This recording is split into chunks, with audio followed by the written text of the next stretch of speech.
Super Muse and welcome to Storytime, a series where I'll do a reading from a book that'll probably sound ridiculous.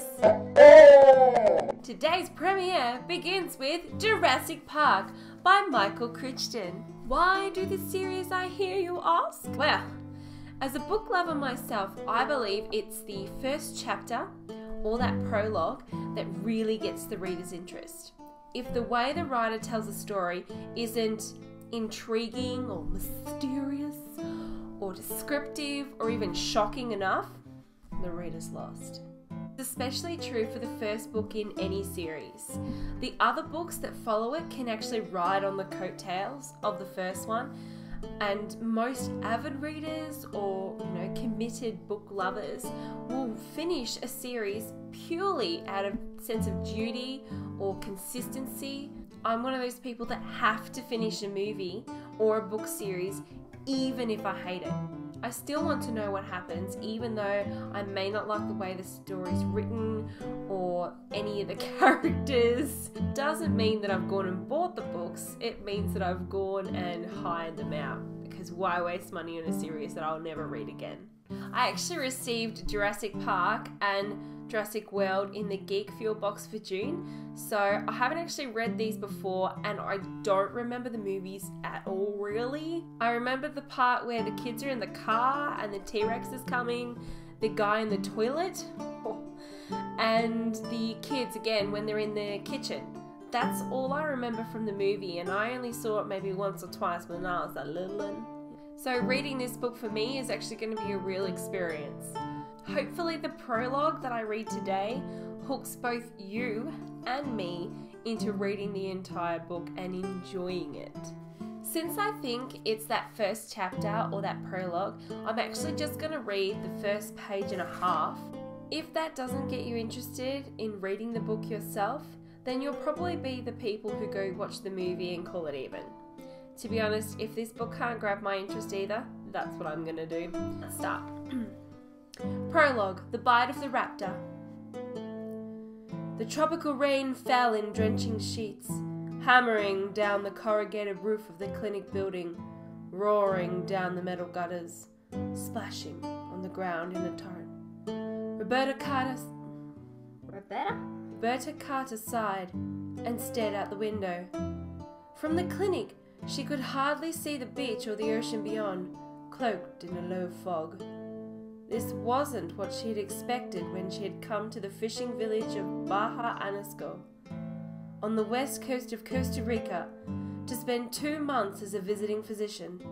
Bobby Carter had expected sun and relaxation after 2 grueling years of a residency in emergency medicine at the Michael Reese in Chicago. She'd been in Baja Anasco now for 3 weeks, and it had rained every day. Everything else was fine. She liked the isolation of Baja Anasco and the friendliness of its people. Costa Rica had one of the 20 best medical systems in the world, and even in this remote coastal village, the clinic was well maintained and amply supplied. Her paramedic, Manuel, was intelligent and well trained. Bobby was able to practice a level of medicine equal to what she had practiced in Chicago. But the rain, the constant, unending rain. Across the examining room, Manuel cocked his head. "Listen," he said. "Believe me, I hear it," Bobby said. "No, listen." And she caught it. Another sound blended with the rain. A deeper rumble that built and emerged until it was clear. The rhythmic thumping of a helicopter. She thought, they can't be flying in weather like this. But the sound built steadily, and then the helicopter burst low through the ocean fog and roared overhead, circled and came back. She saw the helicopter swing back over the water, near the fishing boats, then ease sideways to the rickety wooden dock, and then back towards the beach. It was looking for a place to land.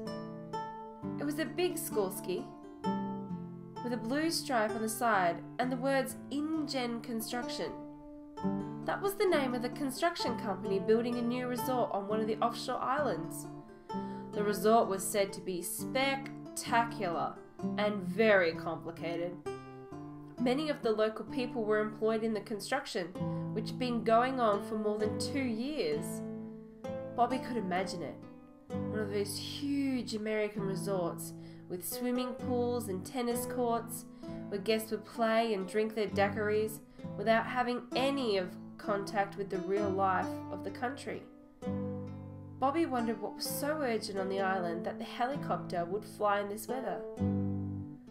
Through the windshield, she saw the pilot exhale in relief as the helicopter settled onto the wet sand of the beach. Uniformed men jumped out and flung open the big side door. She heard frantic shouts in Spanish, and Manuel nudged her.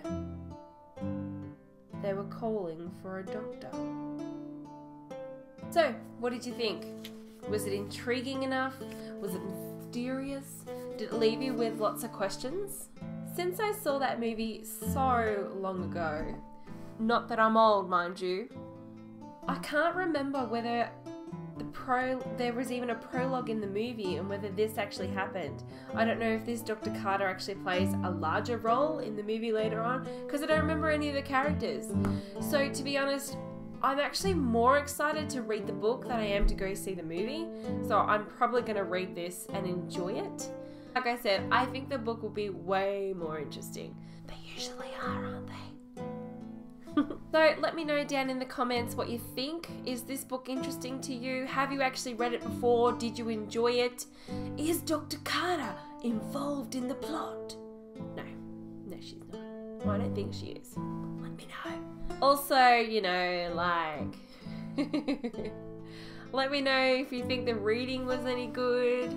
I did put on a little bit of a voice there and I couldn't really help that. It kind of reminded me of my phone voice, when you're talking on the phone to people you don't know and your voice changes. Yeah, I did that. That's what happened. If you did enjoy it, please hit that like button. If it takes your fancy, I always like seeing that someone's enjoyed it. Until next time, take care of yourselves and Cooper out.